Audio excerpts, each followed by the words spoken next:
Église Pierre Vivante, Église et l'île francophone qui a pour mission de gagner les francophones à Londres et dans le monde pour Christ. Venez vous joindre à nous pour louer et glorifier notre Seigneur Jésus-Christ tous les dimanches à partir de 10h. Nous espérons vous voir. Que Dieu vous bénisse. Nous te bénissons, nous te donnons toute la gloire. La Bible déclare que tu es le commencement et tu es la fin. Tu es le premier, tu es le dernier. Seigneur, il n'y a rien qui soit en dehors de ton contrôle. Béni soit ton nom merveilleux. Toi, tu es le Dieu qui a été adoré depuis, Seigneur Dieu, les temps, les âges anciens. Parce que tu n'as pas été créé, mais tu es celui qui a tout créé. Tu n'as point de commencement, tu n'as point de fin. Nous te bénissons parce que, Seigneur Dieu, en dépit de ce que les hommes peuvent dire, en dépit de ce qui peut se faire, tu demeures inébranlable. Tu demeures le Dieu, Seigneur, qui est et qui était et qui vient. Nous te donnons toute la gloire. Règne dans ma vie, règne dans la vie de mon frère, règne, Seigneur, dans cette assemblée, règne dans nos situations. Et de merci de ce que tu n'es pas un Dieu sourd à nos cris. Tu n'es pas un Dieu insensible à nos défis. Tu n'es pas un Dieu qui oublie les saisons que tu as promis. C'est pour cela que nous disons, Seigneur, merci pour ta fidélité. Nous sommes venus, Seigneur, de manière différente ce matin, chacun avec ses défis, chacun avec ses craintes, ses peurs, ses hésitations, chacun, Seigneur, avec ses plans et ses projets. Mais nous disons que, en dépit de tout ce que nous pouvons faire, c'est ta volonté. C'est ta volonté seule qui doit se manifester. C'est pour cela que nous ouvrons nos cœurs ce matin. Et nous disons, viens et agis, Seigneur. Nous voulons te faire confiance. Nous voulons te laisser au contrôle du navire. Nous voulons permettre, Seigneur, que ce soit ta direction qui devienne notre direction. Viens ce matin, Seigneur Dieu. Fais ce que tu veux dans ma vie, dans la vie de mon frère, Seigneur. Tu n'es pas un Dieu qui passe et rien ne se passe. Quand tu passes, Seigneur, les choses changent. Quand tu passes, la vie vient là où la mort s'érissait. Quand tu passes, Seigneur, ta grâce envahit les lieux. Ta faveur accompagne chacun d'entre nous. Afin que là où nous ne devons pas réussir, nous réussissons.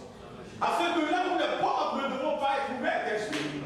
Afin, Seigneur, que là où la vie ne nous souriait pas, Seigneur Dieu, l'abondance commence par se manifester. Et je prie ce matin, Père, que nous soyons des hommes et des femmes porteurs de la faveur de Dieu.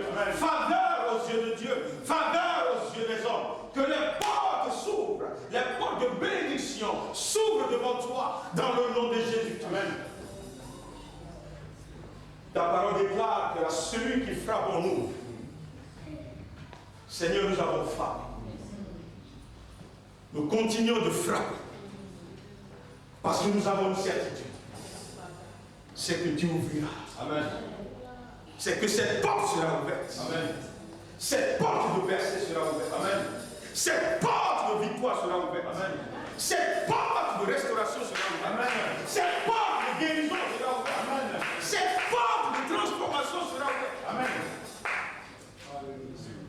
Parce que ta vie ne sera pas et ne sera plus la même. Parce que l'Éternel est avec toi. Dans le nom de Jésus-Christ, nous avons dit ce matin. Amen. Amen. Glory to God. Amen. Amen. Alléluia. En Jean chapitre 9,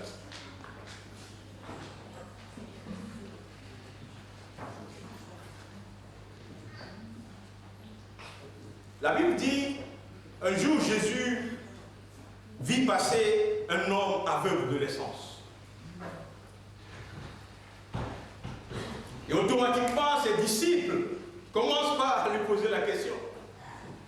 Ils disent, mais Rabbi, qui a péché?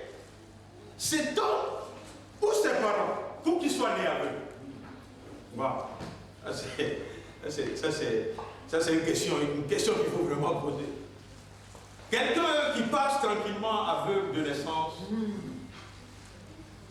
que certainement les disciples ne connaissaient nulle part, ne connaissaient ni ses parents, ni ses arrière-parents. Mais on leur avait appris que si quelqu'un est né aveugle, c'est parce que soit il a péché, soit ses parents ont péché. Et donc, ils ne voulaient pas savoir s'il y a un péché, parce qu'ils sont sûrs qu'il y a un péché. Mais ce qu'ils voulaient savoir, c'est si c'est lui-même ou si ce sont ses parents. Alléluia. Mais Jésus-Christ leur répondit, il dit Seigneur, alléluia, amen, merci pour le Seigneur Jésus. Jésus leur a répondu, il leur a dit quoi? Il a dit, ce n'est ni lui, ni ses parents qui est péché, mais c'est afin que les œuvres de Dieu soient manifestées en lui.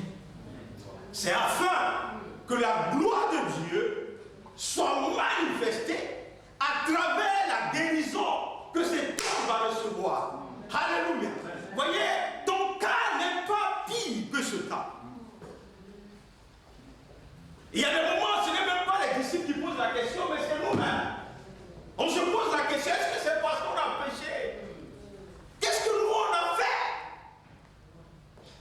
Jésus m'envoie ce matin de dire, ce n'est ni toi, ce n'est ni tes parents, mais c'est afin que la gloire de Dieu s'éclace. Il dit à Moïse, je vais endurcir le cœur de Pharaon.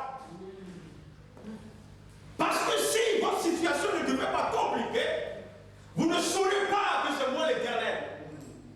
C'est pour cela que je ne permettrai pas que le Pharaon vous relâche et puis vous mette des fleurs et des tapis rouges. Quelque chose va se passer. Amen. Là où tu es là maintenant, voyez, réjouis-toi.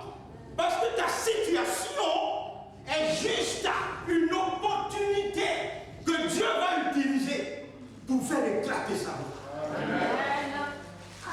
Alléluia. Là où les gens n'ont jamais vu les eaux se fendre en deux, attends tranquille. Alléluia. Attends tranquille. Dieu seul sait comment les eaux peuvent s'ouvrir et que tu passes à pied sec. Alléluia. Je me suis demandé pourquoi la Bible a précisé à sec.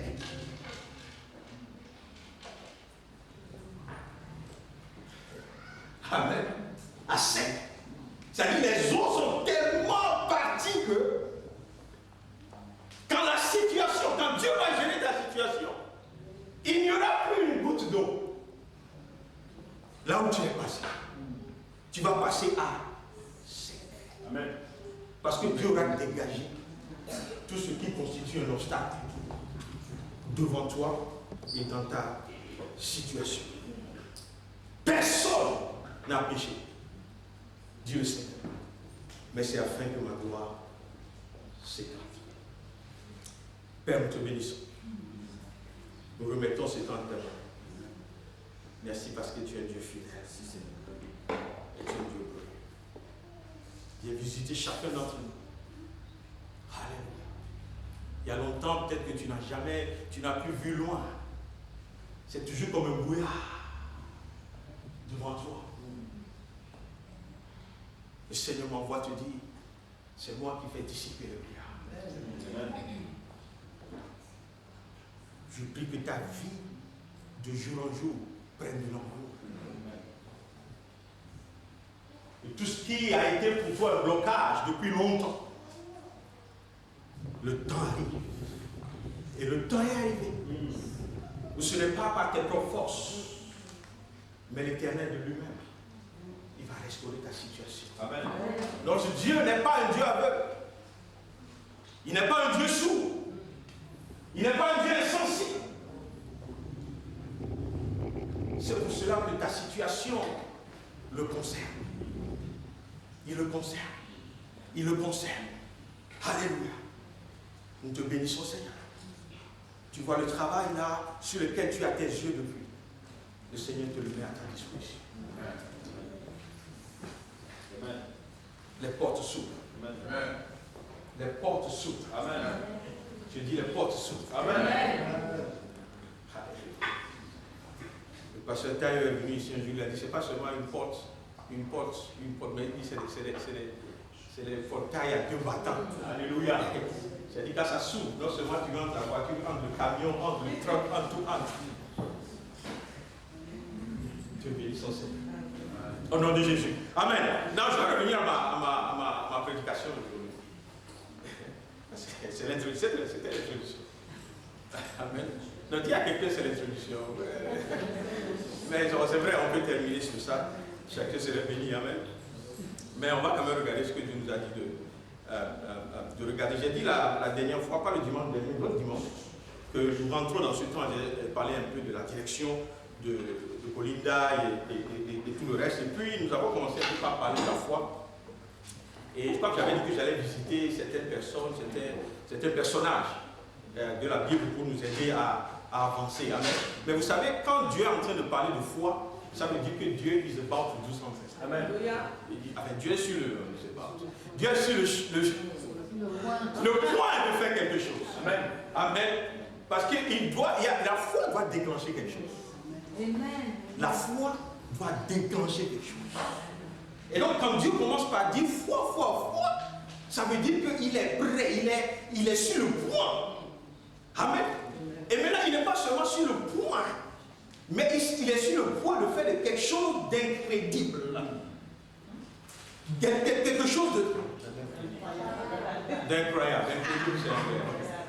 Merci à Dieu, t'asseoir ici. Quelque chose d'incroyable. Quelque chose de fort. C'est-à-dire que les yeux n'ont jamais vu. Les oreilles n'ont jamais entendu parler. C'est ce que Dieu veut faire. Alléluia. Vous savez, on ne suit pas Dieu pour voir des choses naturelles. Parce que les choses naturelles sont naturelles. Mais les choses de Dieu sont surnaturelles. Parce que Dieu n'est pas naturel. Il est surnaturellement Dieu. Pour que ses actes soient surnaturels et apportent des réponses surnaturelles à nos situations trop compliquées. C'est ça notre Dieu. Et nous devons le croire. Alléluia. Je disais, je ne sais pas où je disais la dernière fois que, vous voyez, il y a des moments où on sait la volonté de Dieu, on le connaît. Amen. Mais on passe du temps à chercher la volonté de Dieu. Et donc je disais, le temps que tu finisses ta retraite de 3 jours, moi j'ai déjà pris la parole et puis j'ai exercé l'autorité de la parole. Et ce que vous comprenez, parce que la parole nous a donné une autorité. Il y a des choses pour lesquelles on cherche Dieu. Il y a des choses pour lesquelles que Dieu a déjà parlé. Il a déjà relâché la promesse. Il a déjà dit. Et donc tu te tiens sur la promesse. Elle est pleine. La Bible est pleine de la promesse de Dieu. Voyez, Dieu ne changera jamais d'avis ou bien ne fera rien qui soit contraire à ce qu'il a déjà dit. Vous comprenez? Parce qu'il y a des moments où on se pose beaucoup de questions. Voyez, quand Dieu dit je guéris les malades, on n'a plus besoin d'aller chercher Dieu pour savoir s'il guérit les malades. Est-ce que vous comprenez un peu? Alors, oui. C'est pourquoi la Bible dit si quelqu'un est malade au milieu de vous, qu'est-ce que vous devez faire? Bénir les anciens. Moins de la personne lui, prière de foi, et le malade sera guéri. Amen. Mais toutes ces choses ils prennent leur base sur la foi que nous avons en Christ. La foi que nous avons, à commencer par cette parole, en croyant que cette parole est vraie. Amen. Et puis tout le reste, on ne va pas parler de ça aujourd'hui, le réma et toutes ces choses qui viennent de la part de Dieu pour nous donner des directions et des stratégies. Mais la volonté de Dieu est claire, révélée par la parole de Dieu. Donc si tu es ici ce matin et que ta promesse, voyez ce que tu traverses, a été déjà, voyez, Dieu en a déjà parlé, tiens ferme. Tiens ferme. Même si tu ne vois pas. Alléluia.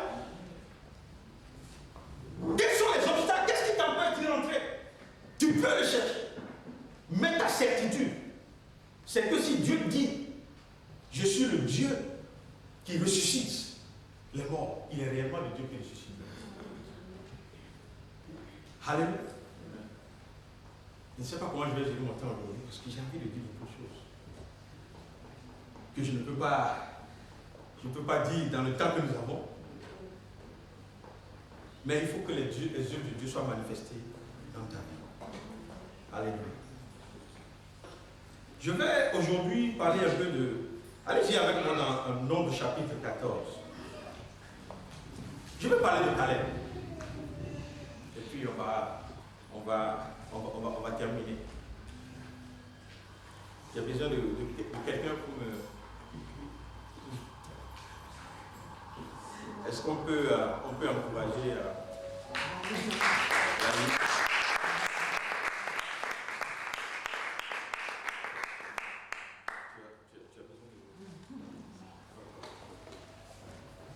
Ok, on va suivre attentivement la lecture, ok, parce que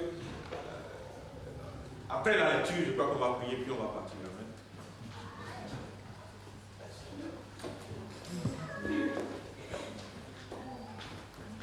Alléluia. Je lis la parole de Dieu dans Nombre 13, à partir du verset 1. L'Éternel parla à Moïse et dit, envoie des hommes pour explorer le pays de Canaan, que je te donne aux enfants d'Israël. Tu enverras un homme de chacune des tribus, de leur père, tous seront les principaux d'entre eux. Attends un petit peu. Ok. Il y a quelque chose qui m'a frappé tout à l'heure, que je n'avais pas dans ma prédication quand tu disais. Tu lis très bien, c'est pour ça que ça sort, les révélations sont là.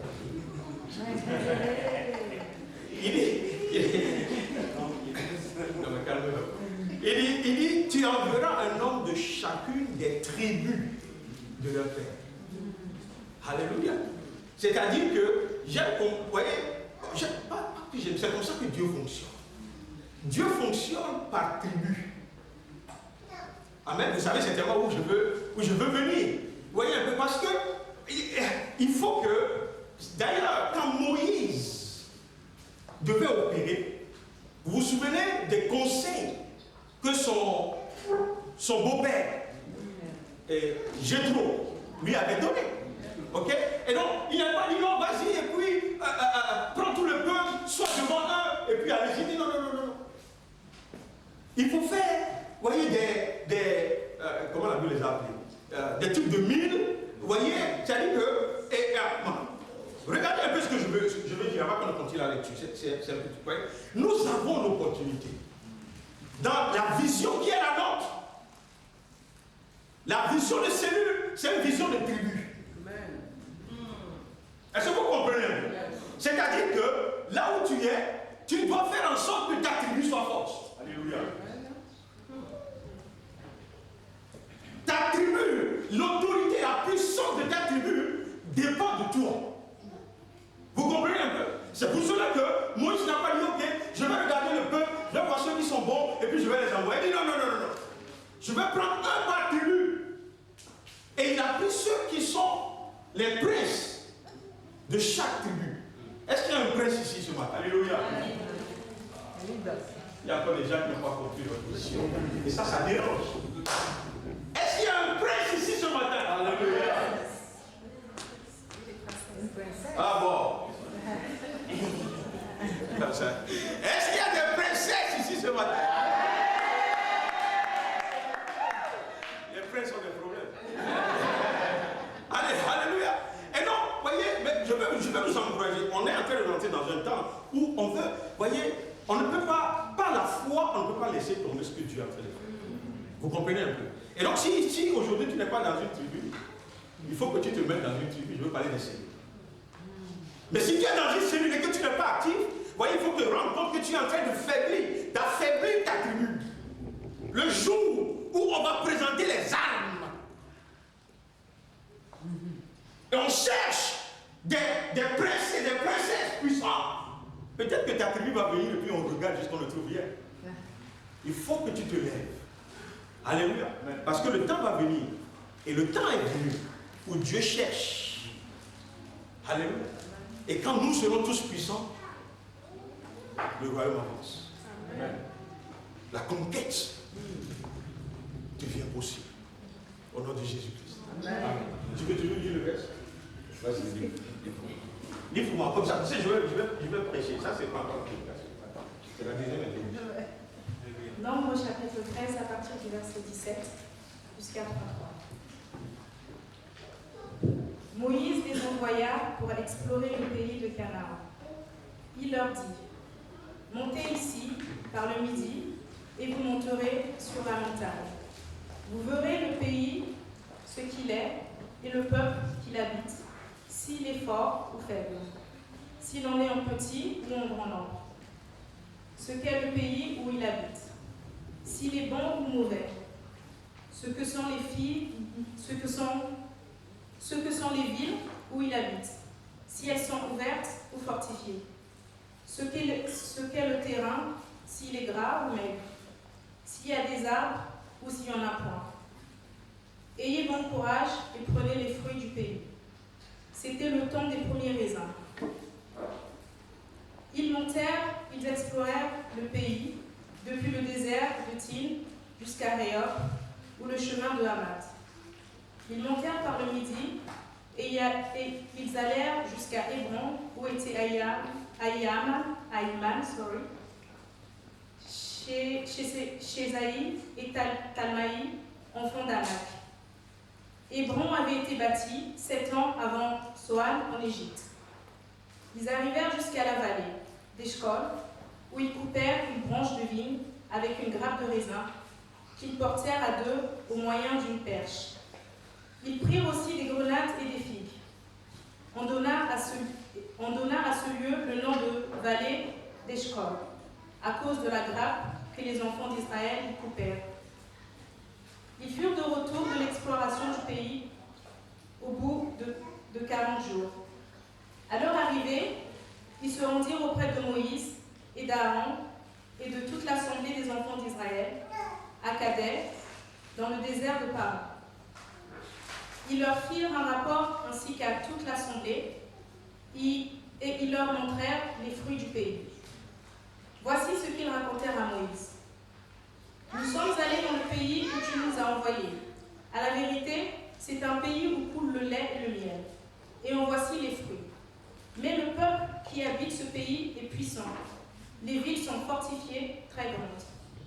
Nous y avons vu des enfants d'Anak. Les Amalécites habitent la contrée du pays, du Midi. Les Essiens, les Jébusiens et les Amoréens habitent la montagne. Et les Canéens habitent près de la mer et le long du Jourdain. Caleb fit taire le peuple qui murmurait contre Moïse. Il leur montons, emparons-nous du pays. Nous y serons vainqueurs. Mais les hommes qui étaient allés avec lui dirent: nous ne pouvons pas monter contre ce peuple, car il est plus fort que nous. Et ils décrièrent devant les enfants d'Israël le pays qu'ils avaient exploré. Ils dirent: le pays que nous avons parcouru pour l'explorer est un pays qui dévore ses habitants. Tout ce que nous avons vu sont des hommes d'une haute taille, et nous y avons vu les géants enfants d'Anak, de la race des géants. Nous étions à nos yeux et à la leur comme des sauterelles. Amen.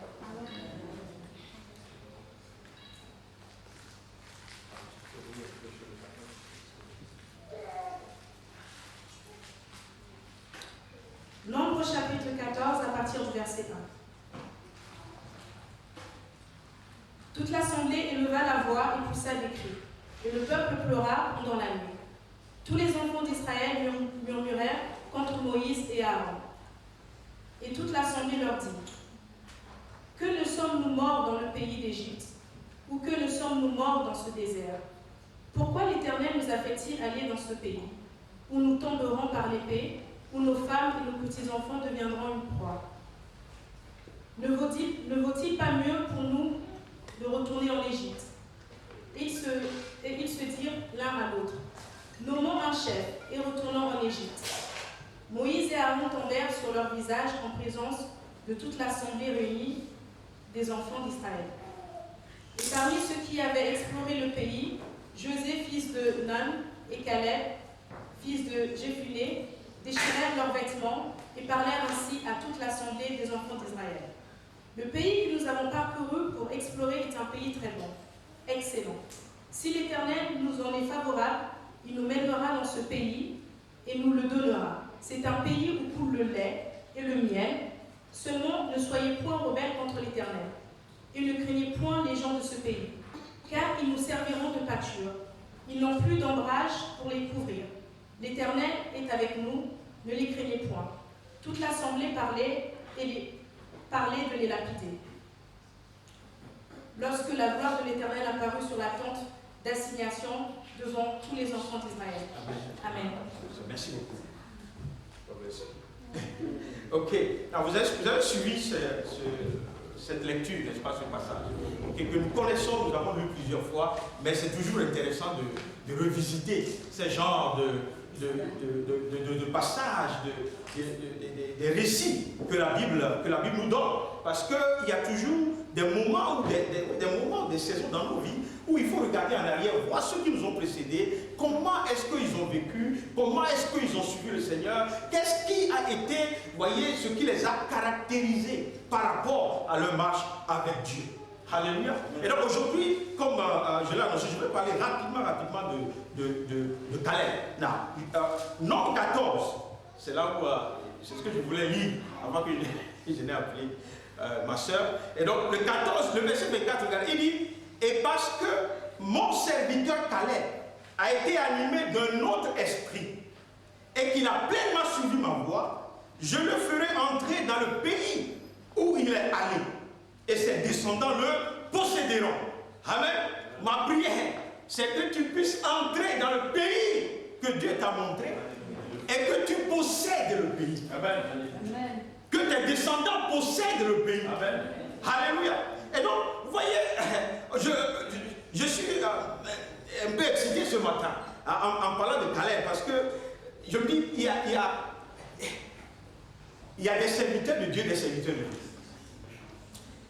Et donc, Caleb, d'abord, vous savez que, bon, vous le savez, je vais rappeler rapidement. Vous savez, la Bible dit que Caleb, voyez, était un Kénésien. Ok? Et quand vous faites un peu de recherche, vous voyez, les Kénésiens, c'est une population, un peuple qui était déjà en Palestine avant l'arrivée des Israélites. Suivez-moi très bien. Ok? Et donc, en réalité, il n'est pas de souche. Non, de souche israélite. Vous savez, dans la Bible, il n'y a pas beaucoup d'entre eux. Mais il y a des gens comme ça qui, normalement, ne vivaient pas quelque part. Et puis Dieu les emmenait, puis les greffait à ce que Dieu avait de faire à cause de eux, comment ils se sont comportés, à cause de leur foi, à cause de leur obéissance à Dieu. Alors que dans le peuple de Dieu, il y a des gens que Dieu a écartés à cause de leur manque de foi. Et donc Caleb, non seulement il est rentré dans l'histoire, mais il est devenu un prince, puisque on a envoyé les princes. Ce sont les princes qu'on a envoyés. Et il représentait, je crois, la tribu de Juda. Alléluia. Et donc personne, nous n'avons pas le droit de dire c'est à cause de comment je suis né. Nous n'avons pas le droit de dire c'est à cause de la famille dans laquelle je suis né. Ou d'où est-ce que je viens et tout ça. Non, non, non. Je me souviens quand on est venu dans ce pays, nous-mêmes, il y a des jobs, il y a des jobs, des boulots, on mettait la croix dessus. Parce qu'on dit on est noir, on ne parle pas bien l'anglais. Et donc même si on te dit qu'il y a appel d'offres à la banque, tu ne vas pas. Parce que toi-même tu t'es dit que comment est-ce qu'on peut me prendre à la banque? Est-ce que vous comprenez un peu? Mais dès qu'on dit qu'il faut aller faire cleaning quelque part, la queue est longue. Alléluia. Bon, enfin, ça c'est passé. Maintenant, quand tu vois les bus à 2h, 4h du matin, il n'y a plus beaucoup de noirs. Avant, il y avait plus de noirs. Avant, c'était à 4h du matin, il n'y a que nous. Vous comprenez? Mais donc, vous voyez, avec Dieu, en réalité, non, je veux briser ça dans ta vie aujourd'hui. Je ne sais pas là où tu te positionnes, tes limites, les limites que toi-même tu te donnes. par rapport à ce que Dieu peut faire ou ce que Dieu ne peut pas faire dans ta vie. Voyez, tu n'es pas... La Bible dit, on va peut-être venir à cette année. Voyez, quand tes pieds foulent un territoire, Dieu te le donne en héritage. Ça veut dire que tu dois profiter du lait et du miel. Tu dois profiter de ce qui est doux. Alléluia. Et donc, je profitais sur ta vie aujourd'hui que tu profites de ce qui est doux ici à Londres, en Angleterre. Voyez, et au-delà, ce qui est doux, pas ce qui est, vous comprenez un peu, pas ce qui est acide, ce qui est doux. Alléluia. Vous savez, il y a des moments où tu es quelque part et puis quelqu'un te voit et puis te dit, comment tu es arrivé ici? Parce que dans cette pensée, toi là, tu ne peux jamais arriver là-bas. Je déclare aujourd'hui que tu vas arriver au-delà de ça. Alléluia. Amen. Parce que Dieu est avec nous. Et donc, Père, aide-nous sur Dieu. Ok? Now, j'ai écrit quelque chose ici qui est très intéressant. Il dit, vous voyez, un fils adopté qui sert avec zèle et force la vision du Père mérite plus d'honneur qu'un enfant paresseux qui s'éloigne de la vision de son Père. Ah, c'est une vérité. Alléluia. C'est pour cela que, si tu ne fais pas attention, le fils adopté va te dépasser. Ce n'est pas parce que tu es fils de la maison que automatiquement, est-ce que vous comprenez? Parce que celui qui est adopté, voyez, devient fils de la maison à cause de son comportement, à cause de comment il accepte la famille dans laquelle il est adopté. Est-ce que vous suivez un peu? Et donc c'est important pour nous, en tant que fils de Dieu, de savoir que ce n'est pas parce que nous sommes fils de Dieu, mais c'est parce que nous avons compris comment opérer dans la maison de Dieu. Nous sommes devenus... je cherche. Est-ce que vous comprenez? Non, regardez un peu. Tu vas parler de Caleb rapidement. D'abord, 2 ou 3 points. Le titre de mon message aujourd'hui, je vais parler de la foi, un autre esprit. C'est ça la foi. La foi, c'est un autre esprit. Est-ce que vous comprenez un peu? Vous allez comprendre tout à l'heure. Et puis, comment entrer dans nos promesses. Ça, c'est important. Maintenant, regardons un peu rapidement comment est-ce que Caleb est parvenu à rentrer dans son héritage et dans les promesses que Dieu a faites. Non, est-ce qu'il y a quelqu'un ici à qui Dieu a fait une promesse que tu n'as pas encore vue? Amen. Est-ce qu'il y a quelqu'un ici à qui Dieu a fait une promesse et toi-même tu es sûr que cette promesse ne passera jamais? Merci Seigneur, il a fait ça. Amen. Now, première des choses, vous allez m'excuser, je ne vais plus revenir tout le temps à ce qu'on a lu, okay, à cause du temps. Okay? La première des choses, c'est que il faut faire taire la voix de l'échec. Ça, c'est une voix qui retentit plus fortement que la voix de la promesse de Dieu. Alléluia. La Bible nous dit, dans le cas des Israélites ici, que eux tous, quand ils sont venus, ils ont dit les bonnes choses, les choses, vous voyez, qui sont succulentes dans le pays. Mais il y a tout un groupe maintenant qui ont dit, malgré cela, on a vu les fils d'Anak. C'est-à-dire, on les appelle les Anakim. Et ils sont, c'est une race de géants en réalité. Amen. Donc quand ils les ont vus automatiquement, la Bible dit d'ailleurs qu'ils ont dit, à leurs yeux, à nos yeux. J'aime ces gens. Ils disent, à nos yeux, nous sommes comme des frères, mais pas seulement à nos yeux, à leurs yeux aussi.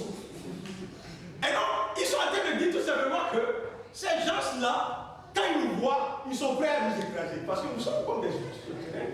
À leurs yeux. Alléluia.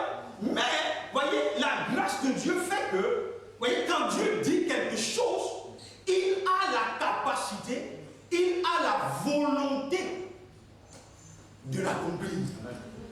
Amen. Et donc, quand Dieu dit, quand Dieu fait une promesse, J'aime comment Dieu fonctionne. Parce que Dieu ne dira jamais quelque chose, et puis après il va aller prier pour savoir s'il peut le faire. Quand il dit, c'est parce qu'il peut le faire. C'est parce qu'il a les moyens de le faire. Quand Dieu dit quelque chose, cette chose n'est pas au-delà de sa capacité d'agir. Vous voyez, ce sont nous, les hommes, qui faisons des promesses, tout en sachant qu'on ne peut pas les accomplir. Amen. Est-ce que vous comprenez? Mais quand Dieu dit, vous voyez, il a la capacité non seulement d'accomplir, il a même la capacité de créer afin d'accomplir la promesse. C'est-à-dire que si ce dont il a besoin n'existe pas, mais comme il a fait la promesse, il a créé pour que la promesse soit accomplie. Parce que Dieu n'est pas un Dieu qu'on doit qualifier d'infidèle. Alléluia. C'est pour cela ceux qui vont chercher tout ce qu'ils veulent auprès du diable et tout ça, ils sont souvent comment on dit ça, déçus. Parce que leur maître, il est limité. Alléluia. Il a des choses, vous voyez, j'ai dit toujours, le diable n'est pas un créateur. Il n'a pas les moyens de créer. C'est quelqu'un qui déforme les choses de Dieu, c'est quelqu'un qui vole et puis donne à quelqu'un et tout ça. Et puis les gens, jusqu'au moment où il n'a plus la capacité de le faire avec toi, il vient, il te le reprend. Vous savez, on n'a pas le temps aujourd'hui. J'allais aller quelque part. Deuxième point, ça c'est le premier point. Après avoir fait taire la voie de l'échec, qu'est-ce que tu fais? Tu commences par déclarer ce qui s'aligne à la volonté de Dieu. Ou bien la parole de Dieu. Caleb, il a dit, regardez, il a dit, allons-y, montons là-bas et prenons le pays. Nous aurons la victoire. En fait, il a dit, mais qu'est-ce qu'il y a? Arrêtez vos discours vains, inutiles. Allons-y seulement et nous allons prendre ce territoire. C'est ce qu'il est en train de dire au peuple. Il dit, mais arrêtez d'avoir peur, arrêtez ces discours négatifs. Vous n'avez pas entendu Dieu parler, vous ne savez pas que c'est Dieu qui a dit. En réalité, la chose qui devait les conforter, c'est que ce que Dieu a dit, ils ont trouvé exactement cela sur le territoire. Ça suffit pour dire, waouh! Donc Dieu là, il a raison. Donc si c'est Dieu qui a dit, et qu'on voit les preuves, c'est comme une prophétie qui s'est accomplie devant nous, on voit les preuves que Dieu n'a pas menti. Il a dit le territoire qu'il nous donne, le lait et le miel coule et toutes ces choses. Vous voyez, ça veut dire qu'il est aussi capable de nous donner ce territoire comme il a promis. Donc, Caleb a commencé par déclarer ces choses, à déclarer que le pays leur revient. Amen. Avant la stratégie que Dieu te donne pour acquérir, il faut que toi-même tu aies l'assurance que Dieu va le faire. Amen. C'est pour cela que, vous voyez, je brise aujourd'hui la peur et l'incrédulité dans nos vies. L'incrédulité dans nos vies. Je ne sais pas comment ça se passe dans nos têtes, mais la voix du diable est plus forte que la voix de Dieu. On entend beaucoup plus. Vous voyez, et puis maintenant, ce qui est pire, c'est que maintenant, nous-mêmes, dans notre intérieur, on génère une autre voix qui s'aligne beaucoup plus sur la voix du diable que sur la voix de Dieu. Donc il va falloir que nous assujettissons tout ce qui est charnel en nous, afin que l'Esprit de Dieu puisse relâcher dans nos pensées la volonté de Dieu pour nous. Et à partir d'aujourd'hui, je t'exhorte à commencer par proclamer les promesses. Ce n'est pas le moment de dire c'est impossible à Dieu, ou bien le temps a passé, on a toutes ces choses, si on a le temps aujourd'hui, on va toucher un peu. Regardez le troisième point, je vais avancer très vite. Nous devons reconnaître que ce que Dieu a déclaré, ce que Dieu a promis, Dieu ne l'a pas promis pour que nous, on l'amène à accomplissement. Parce que c'est là où la difficulté vient. Quand Dieu a promis, Dieu dit aussi que moi-même je vais amener ça à accomplissement. Et donc, la capacité n'est pas ce que tu as. Si c'est ce que tu as, tu verras toujours que c'est impossible d'y arriver. Mais quand tu commences par voir que non. Le Dieu là, qui nous a promis la terre promise, c'est ce même Dieu qui va nous emmener juste dans cette terre promise. Amen. Et comme il n'y a pas de situations qui sont automatiquement, il y a un vent de rafraîchissement qui devient calme. Au milieu de toutes les voix contradictoires que tu entends, tu deviens calme. Alléluia. Il dit, le pays que nous avons parcouru pour l'explorer est un pays très bon et excellent. Amen. Maintenant, il ajoute, si l'Éternel nous est favorable, il nous mènera dans ce pays et nous le donnera. C'est un pays où coule le lait et le miel. Si le Seigneur nous est favorable, il nous emmènera. C'est lui qui va nous emmener. Tout ce qui connaissait l'histoire, vous avez vu comment Dieu les a finalement emmenés dans la terre promise. Mais voyez, c'est Dieu qui va t'emmener. On a vu dimanche dernier, voyez, si Dieu est pour toi, qui sera contre toi? Alléluia. On peut dire ça autrement, qui est beaucoup plus fort. Si Dieu est pour toi, peu importe qui est contre toi. Amen. Peu importe. Alléluia. Ah bon, vous ne me croyez pas à ça. Parce qu'il va toujours y avoir des gens qui soient contre toi.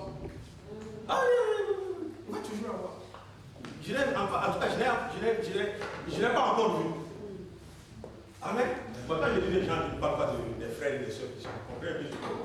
Mais même dans cette adversité, si Dieu est pour toi, l'adversité devient nulle. Quatrième point, dominer la peur et la crainte. Ça, c'est tout un autre sujet de prédication. Mais il faut dominer la peur, il faut dominer la crainte. C'est vrai que les géants étaient sur le territoire. Amen. Je ne suis pas sûr que physiquement, les tailles comparées, ils sont vraiment comme des sauterelles, mais je crois que il faut que j'étudie ça. Pour voir un peu, en proportion.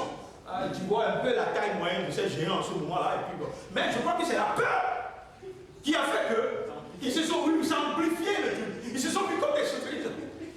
Ils n'étaient même pas des coqs ou même un mouton. Ils sont devenus des sauterelles. Amen. Et cette peur-là, voyez, est-ce que vous savez que la peur, comment on dit ça, tétanise? Quand tu as peur, tu ne fais plus le mouvement. Tu es là. Amen. Bah, en réalité, tu dois courir normalement si tu as peur. Mais la peur fait en sorte que tu restes là et tu n'arrives plus à bouger. Amen. Donc il faut dominer cette peur. La peur de ce que, vous voyez, ta bénédiction sera volée, tu ne peux pas. Vous voyez, il y a tellement de peur dans nos vies. Est-ce qu'on peut arriver? Est-ce qu'on peut devenir ceci? Est-ce que dans ma famille, je ne serai pas la seule personne qui n'ait pas d'argent? Je ne serai pas la seule personne pour qui ça ne marche pas. Il y a plein de ces choses. Ou bien, voyez, toutes mes soeurs se sont mariées, il n'y a que moi. Qu'est-ce que ça va faire? Qu'est-ce que ça ne va pas faire? On a peur tout le matin. On a tellement peur qu'on ne voit plus les voix de Dieu. On ne voit plus les promesses de Dieu. Que sur ta vie, cette peur soit brisée ce matin. Alléluia. Il leur a dit seulement, ne soyez point rebelles contre l'Éternel et ne craignez point les gens de ce pays, car ils nous serviront de partir. J'aime ça. Ils nous serviront de partir et ils n'ont plus d'ombrage pour les couvrir. L'Éternel est avec nous, ne les craignez pas. L'Éternel est avec toi, ne crains pas. C'est tout ce que je peux dire ce matin. L'Éternel est avec toi, ne crains point. L'Éternel est avec toi, ne crains point. L'Éternel est avec toi, ne crains point. L'Éternel est avec toi, ne crains point. L'Éternel est avec toi dans ta situation, ne crains point. Amen. Je vais terminer avec ce point pour nous dire que la voix, excusez-moi, c'est une vérité très simple. La voix de la foule est toujours très forte et impressionnante, mais elle n'est souvent pas la voix de la foi. Quand la foule crie, on l'entend de loin. C'est impressionnant. Si vous n'êtes pas d'accord avec moi, regardez le match de football, Man U contre et puis comme Chelsea. Et puis on marque un but. Non mais c'est impressionnant. Tout le stade, c'est impressionnant. C'est comme la voix des grands hommes. Alléluia. La Bible dit que, voyez, tous les autres, les deux, à part Josué et puis Caleb, les 10 qui sont partis, et tout le peuple qu'ils ont contaminé, ont commencé par déclarer quelque chose qui est contraire à la promesse de Dieu. Et comme ils sont nombreux, leur voix se fait entendre certainement. Mais ce n'était pas la voix de la foi. Est-ce que vous comprenez? Ce n'était pas la voix de la promesse de Dieu. Ce n'était pas la voix de la confiance en Dieu. Ce n'était pas la voix qui va t'emmener à conquérir ton héritage. Amen. Il y a beaucoup d'entre nous, on écoute trop de voix.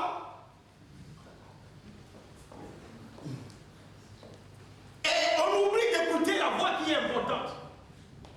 C'est la voix de l'Esprit de Dieu.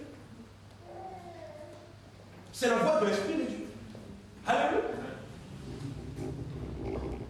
Merci Seigneur pour la technologie en ce temps-là avec les réseaux sociaux et toutes ces choses. Il y a plein de choses. Mais rassure-toi que dans la diversité, vous voyez, même les enseignements. Je disais quelque part, je crois que c'était à la veille que je disais que j'ai entendu un pasteur qui a fait un enseignement sur le divorce. Et puis il dit, quand c'est difficile dans le mariage, divorce. Parce que c'est ça la volonté de Dieu. Pour toi. Parce que si ça devient dur dans le mariage, ça veut dire que tu as épousé quelqu'un que tu ne devais pas épouser. Hein. Donc, tu sais, quand je suis rentré, le samedi, j'ai encore recherché sur le passage, j'ai découvert en fait qu'il est divorcé lui. Et donc c'est l'esprit de divorce là qui vient. Mais vous savez, quand il a fini son prédication, et puis il dit, c'était une grande église. Et puis il a lancé l'apéro à tous ceux qui sont dans des relations très difficiles et qui veulent sortir. Il faut voir toutes les princesses surtout qui sont sorties. Bon, il y a des princes aussi. Est-ce que vous comprenez un peu? Et donc, il y a des gens qui peuvent être en pleine vivante. Lui-même, il désire déjà le divorce. Il se connecte à l'internet, il regarde ce pasteur, il regarde la grande église, il dit waouh, ça doit être la vérité. Et puis il revient à la maison réellement. C'est Dieu qui m'a dit de divorcer. Vous avez bien entendu ça? Ah, il y a quelqu'un qui nous a dit ici, moi il a dit, mais si c'est quand tu divorces, tu risques le grand-père, je sais. Mais je vais divorcer quand même.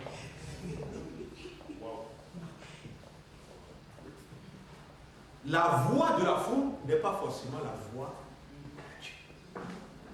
Soyons focalisés sur l'Esprit de Dieu. Il est notre seule boussole. Dans toute cette confusion, vous voyez, quand tu te perds dans la forêt noire, c'est la boussole qui te guide pour sortir. Donc dans toutes ces confusions, il y a plein de choses auxquelles on peut toucher par rapport à ce qui se passe dehors là-bas. Il y a plein. Tu vas sur Internet maintenant, et puis ou YouTube, et puis tu tapes, sermon sur la foi. Tu as des milliers. Donc aujourd'hui, tu peux comprendre d'une manière, demain tu écoutes un autre, tu comprends d'une manière, demain. Et à la fin, tu deviens un équilibriste qui ne sait même pas vraiment là où tu te situes. Parce que ce qui doit te donner la direction, tu l'as oublié. Et tu fais confiance à tout ce qui se dit du monde. Faites attention. Amen. Faites attention. La voix de la foule n'est pas forcément la voix qui te faut. Alléluia. Ne murmurez pas contre Dieu. Soyez une exception. S'il vous plaît. Quand Dieu a dit que Caleb a un autre esprit, c'est à cause de ça. C'est à cause de ça. Sois une exception. Quand tout le monde murmure contre Dieu, sois celui qui continue d'avoir confiance en Dieu. Quand tout le monde pense que Dieu ne peut pas, sois le seul qui continue de croire que Dieu peut. Alléluia. Et vos situations, je vais terminer, je n'ai pas le temps vraiment de... Mais Dieu, quand cette affaire s'est passée, les gens voulaient maintenant lapider et Josué et puis Caleb. Parce que, c'est comme ça, parce qu'ils veulent tenir les promesses de Dieu et la voix de Dieu. Et donc automatiquement, ils deviennent les parias. Amen. Et ça, on peut le voir beaucoup dans le monde aujourd'hui.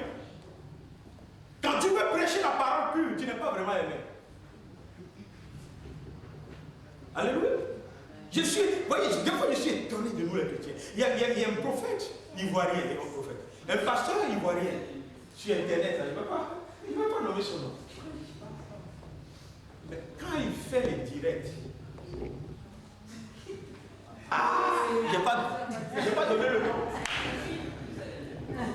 Les chrétiens, merci papa, et papa, mais ce qu'il dit n'a rien à voir. Et puis lui-même il le sait d'ailleurs. Non, ce que j'apprécie, c'est qu'il ne fait pas semblant. Lui-même il sait qu'il n'est pas ce qu'il dit qu'il est. Mais les chrétiens, est-ce que vous comprenez? Donc, mais que Dieu nous aide. Il est tellement populaire, et puis les gens vont te dire, oh, voyez, il n'est pas comme les autres. Il dit les choses. Mais on ne nous a pas appelés pour dire les choses. On nous a appelés pour dire. Est-ce que vous comprenez? Tu n'as pas besoin de sortir d'ici pour être populaire. Ok? La popularité n'est pas forcément de Dieu. Vous voyez, je dis souvent la première église qui est cassée, c'est l'église de Jésus. Quand tout le monde les suivait, et puis il a commencé par parler de vous allez boire mon sang. La Bible dit tous ceux qui l'ont suivi, sauf ils se sont retournés. Non, si c'est aujourd'hui, on va faire un direct rapidement. Non, au fait, c'est pas ce que je voulais dire. C'est pas que mon sang, non, c'est une. C'est-à-dire, on va essayer d'arranger la chose. Pour être populaire. Mais Christ a demandé maintenant à ceux qui sont restés. Il dit, mais vous là, pourquoi vous ne les suivez pas? Parce que Christ n'était pas venu pour être populaire. Il était venu pour faire passer la vérité de la parole de Dieu. Amen. Et lui-même, il est la parole de Dieu. Alléluia. Donc la popularité, c'est la voix de la foule. Mais l'intégrité de la parole de Dieu, c'est la voix de l'Esprit. Amen. Donc regardez ces choses, amusez-vous, mais ne laissez pas ces choses vous corrompre. Ne laissez pas ces choses vous corrompre.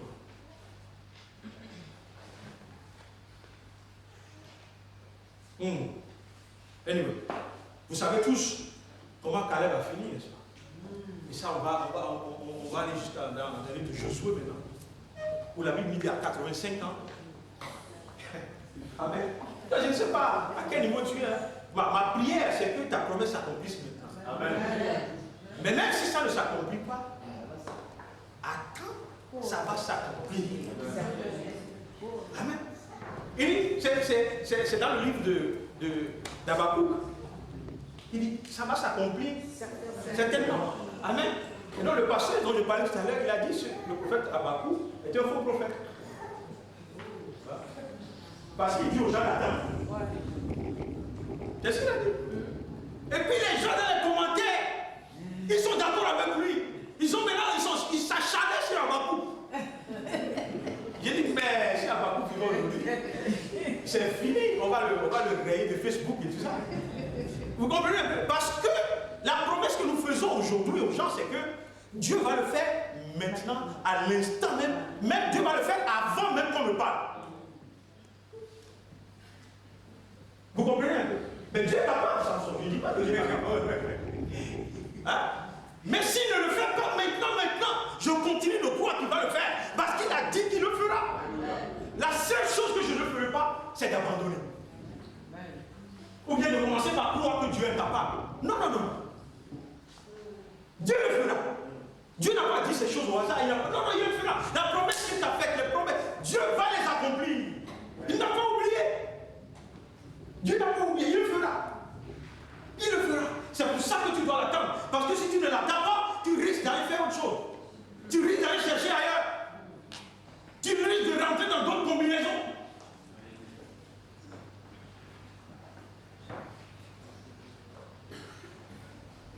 Merci Seigneur.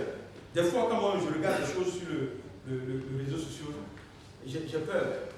Pas pour moi, mais pour beaucoup de gens.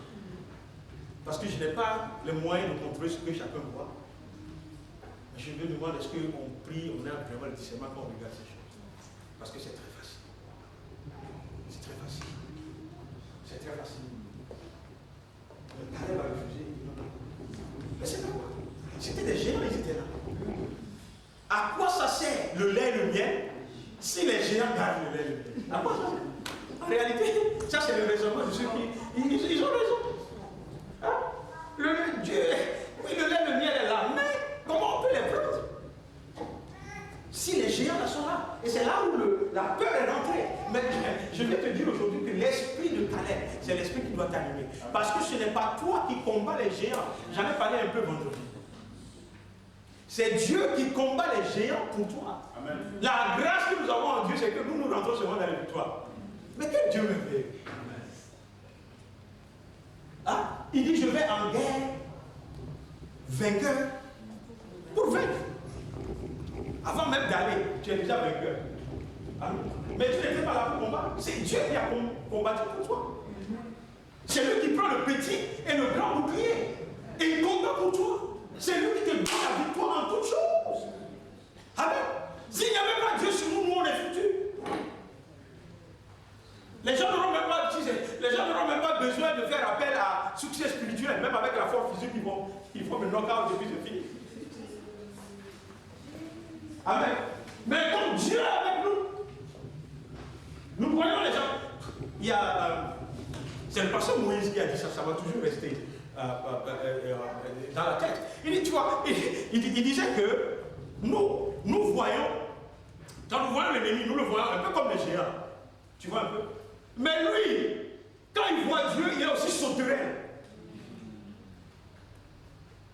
devant Dieu. Et donc si Dieu est sur nous ou est avec nous, le géant, il devient sauterelle.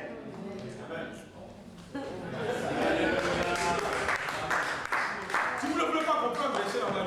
Je vais vous envoyer passer Zacharie au moment donné. Vous comprenez un peu? Le géant que tu vois en réalité, il est sauterelle à terre. À cause de qui est sur Est-ce que vous voyez? C'est pour cela qu'Israël aujourd'hui, il peut faire ce qu'il est en train de faire, parce que les Américains sont à côté de lui. Donc tu le vois petit comme ça, un petit territoire au milieu de combien de pays arabes et tout ça, mais il n'a pas peur de nada. Parce que quand vous avez essayé en 10 jours, vous avez anéanti. Vous comprenez?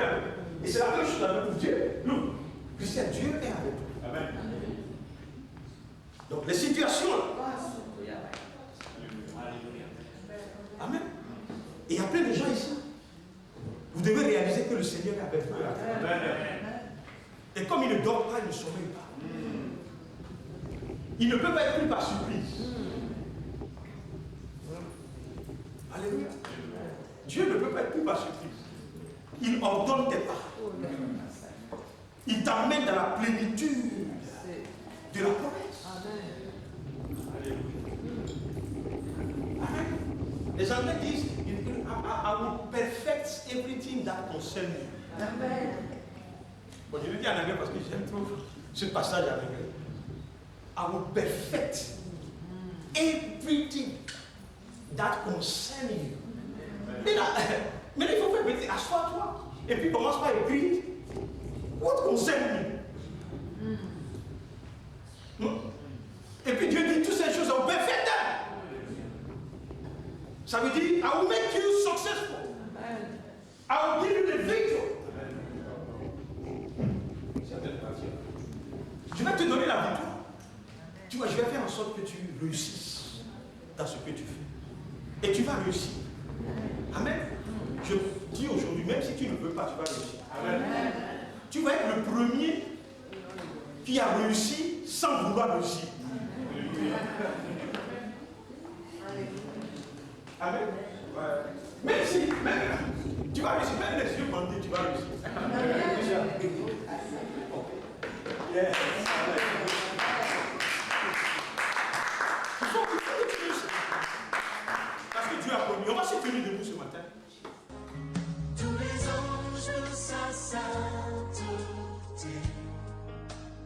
Église Pierre Vivante, Église et l'île francophone qui a pour mission de gagner les francophones à Londres et dans le monde pour Christ, venez vous joindre à nous pour louer et glorifier notre Seigneur Jésus-Christ tous les dimanches à partir de 10h. Nous espérons vous voir. Que Dieu vous bénisse.